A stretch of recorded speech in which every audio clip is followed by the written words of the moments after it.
A beloved Filipino childhood game is getting a digital makeover thanks to a group of student developers from Ilocos. Mobile journalist Daniel Dayao has the report. A Filipino childhood game is getting a new life online, as a group of Filipino students from Ilocos turned the traditional game of Bangsak into a multiplayer video game. Officially called Bangsak Water Rising, the game aims to introduce the Filipino game to younger players today, in hopes of preserving the tradition even in the digital age. Pinaka-goal po namin is to educate yung mga young generations about may ganitong game pala tayo or may ganitong game pa kami. Ano mga bata kami nilalaro namin. Puro mobile games na lang sila, hindi na sila lumalabas.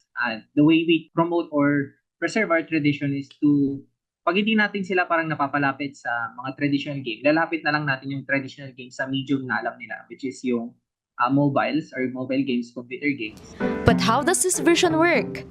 Just like the original game, players are divided into two sides, the seekers and the hiders. This time, however, the map slowly floods, making the playing area smaller. The digital game po, hindi po kasi parang catchy yung one game lang. Kailangan po ng replayability at repeatability. So we decided to add more features to the game while keeping the core intact. One of which is yung parang nilagyan namin siya ng PUBG mechanics wherein it is a battleground. Yung tubig or yung buong map is unti-unti siyang na-flood, so lumiliit po yung mapa. Yun yung parang naging twist niya. The characters also come with their own superpowers, and they're also inspired by Ilocano culture and folklore, including Ella, an empanada vendor, and Lamang, based on Ilocano mythology.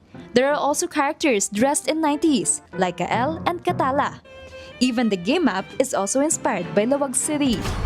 Yung layout po ng game is based po sa Lawag, yung capital ng Ilocos. Lagi po akong bumibisita. Like, yung sulok-sulok po is tinignan ko kung ano yung mga building na andoon and nasaan yung exact places po and yung color palette na pwedeng gamitin po. And while the team started developing Bangsak as college students with support from the DOST, they are now hoping to polish the game further and make it available online and for close beta testing before the end of the year. Right now po, we are only able to play the games through local area network or using within the same network or Wi-Fi. So we are trying to re-architect our networking architecture so that it can work with within the cloud. From the streets of their childhood to the digital world, these young developers are hoping for today's young players to experience the same joy of playing the game they once grew up with.